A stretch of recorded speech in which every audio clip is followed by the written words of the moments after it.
80 രൂപയ്ക്ക് കിടിലൻ മന്തിയും അതുപോലെ 60 രൂപയ്ക്ക് ചിക്കൻ ബിരിയാണി, ബീഫ് ബിരിയാണി ഇതൊക്കെ താല്പര്യമുള്ളവർക്ക് പോകാൻ പറ്റിയൊരു കിടിലൻ സ്പോട്ടാണ് നമ്മൾ കാണിക്കാൻ പോകുന്നത്. നമ്മളെ നിലമ്പൂർ ചന്തക്കുന്നുള്ള കല്യാണപുര ബിരിയാണി സെൻറ്ററിലാണ് നിങ്ങൾക്ക് ഇത് ലഭ്യമായിട്ടുള്ളത്. ഒരു പൊരിച്ച ഫ്രൈ ചെയ്തിട്ടുള്ള പീസായിരിക്കും മന്തിയുടെ കൂടെ ലഭിക്കുക.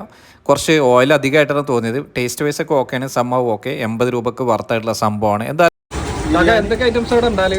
ബിരിയാണി, ചിക്കന്, ബീഫ്, നെയ്ച്ചോറ്, മന്തി റൈസ്, തേങ്ങാച്ചോറ്, വെള്ളപ്പം പുട്ട്, പിന്നെ കപ്പ ബിരിയാണി. ബിരിയാണി എത്ര രൂപ വരണം? ബിരിയാണി അങ്ങനെ കുറച്ച് നേരത്തെ കഴിഞ്ഞേ ഉള്ളൂ. വൈകിട്ടൊക്കെ ഒരു 5 മണി 6 മണി വരെയൊക്കെ ഉണ്ടാവുള്ളൂ അല്ലേ?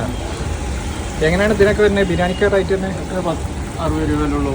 60 രൂപ ഒരു ബോസിന് 60. ചിക്കനാണെങ്കിലും ബീഫാണെങ്കിലും 60 രൂപ. 60. അപ്പോൾ ഇവിടെ ലൊക്കേഷൻ വരുന്നത് നമ്മുടെ നിലമ്പൂർ ചന്തക്കുന്ന് ടൗണിൽ തന്നെയുണ്ടോ. അപ്പോൾ നമ്മളെ നിലമ്പൂർ തേക്ക് മ്യൂസിയത്തിലേക്ക് പോകുന്നവർ ഒന്ന് സപ്പോർട്ട് ചെയ്ത് കൊടുക്കുക. ഒരുപാട് ജീവകാരുണ്യ പ്രവർത്തനങ്ങളിൽ സപ്പോർട്ട് ചെയ്യുന്ന ടീമാണ്. ഒരുപാട് നിർധനരായ നിത്യരോഗികൾക്ക് ഫ്രീ ആയിട്ട് ഫുഡ് കഴിക്കാമെന്ന ബോർഡും മറ്റൊക്കെ നമുക്കിവിടെ കാണാൻ കഴിയും. ലൊക്കേഷൻ മറക്കണ്ട, നിലമ്പൂർ ചന്തക്കുന്ന്.